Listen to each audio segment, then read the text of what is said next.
This podcast, and this girl saying, someone asked, do I wish there was a pill that would cure autism? And she said, to give me a pill that would do that would change everything unique and cool about me. Yeah. And I just thought that was amazing. That was a clip from my conversation with KSL news anchor and reporter Debbie Worthen from a few months back. And what Debbie had to say in that interview about her son Asher's autism diagnosis really struck a chord and stuck with me, particularly how her and her family celebrate his individuality.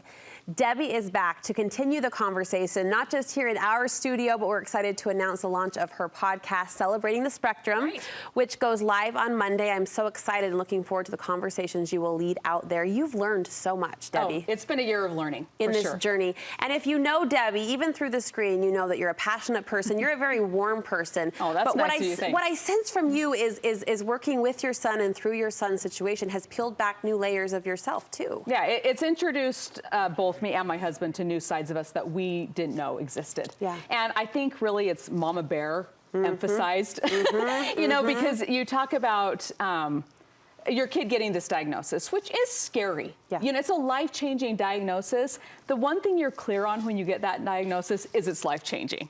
You just don't know how it's going to change things, you know. And you kind of get your footing, and then you say, like, okay, what now? You know, you have a good cry, then what happens next? Yeah.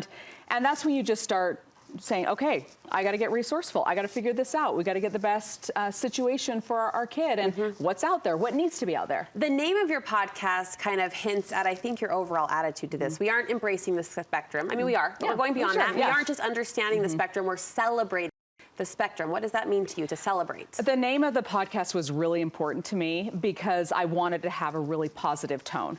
Because autism in our world has not been a negative thing at all. It was scary initially, and there were a lot of unknowns. But you know, as a parent, you have a lot of unknowns. We don't know what our kids' lives are going to look like. We have this picture of what we think happiness will look like for them. We don't really know. You know what I mean, Brooke? If you could map out your life and what you thought it would be and what it is now, it's probably very different. Very different. Right? Yeah. And so I just wanted it to be positive and be a place where people could go for community and hope and get answers, and also not feel alone.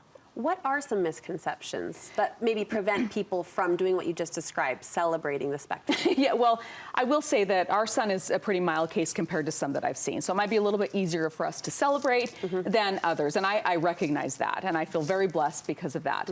I think we see news stories in a case, you know, with autism where things have gone terribly wrong. And that gives a negative connotation.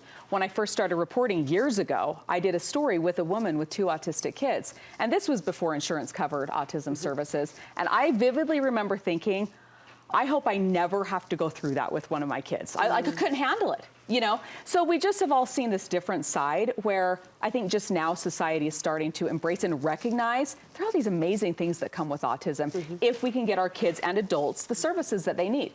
How do you navigate, though, the outside voices who maybe don't understand or they aren't up to speed on what we know and what we hope to do because of that knowledge? That's a great question. First of all, none of us are up to speed. We're learning all the time. Yeah. I've been reading this great book. It's talking about, you know, the initial Asperger's diagnosis, which isn't even a term technically now, and just how there were 40 cases worldwide of autism. And then when Rain Man came out, and I remember when that came out, and it was like, oh, what is this? Yeah. We hadn't even heard of autism. And that's recent. I mean, that's fairly recent. I think it was in the 80s or early 90s. I mean, yes, recent enough that we relative, relative, but we remember that yeah. reference. But so we all, you know, it's like I'm still learning. I have come to the point where I will never be offended by someone asking me about Asher's autism, regardless of the terminology they use. Okay. Because most times it's coming from a good place. And have you heard therapists say, assume good intentions? Yes. Most times people have good intentions. Do you correct? Not really. You just let it go?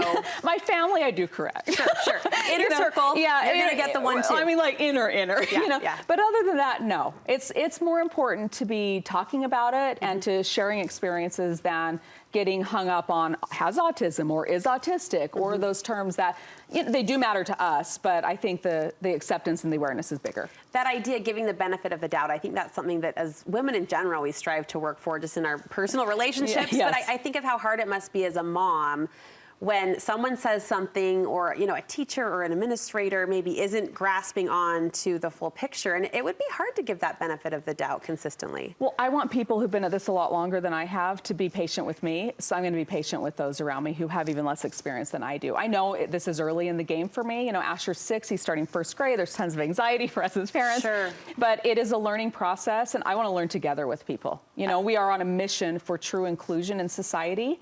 We have it in some states. We don't have it in Utah, but it's baby steps, and we're going to get there. I love your attitude. I love that you're a leading voice now in this area, though it's early, I know, as you acknowledge in your own journey. How can we listen to the podcast? Oh, okay, so KSL Podcast, anywhere you can hear those. And it launches, we have Big Story Sunday night, launches Monday morning, starts with my husband and myself talking about our journey, and then we talk to all kinds of people. Have you watched Celebrating the Spectrum on Netflix? I haven't. The dating coach is autistic, and she came on the show.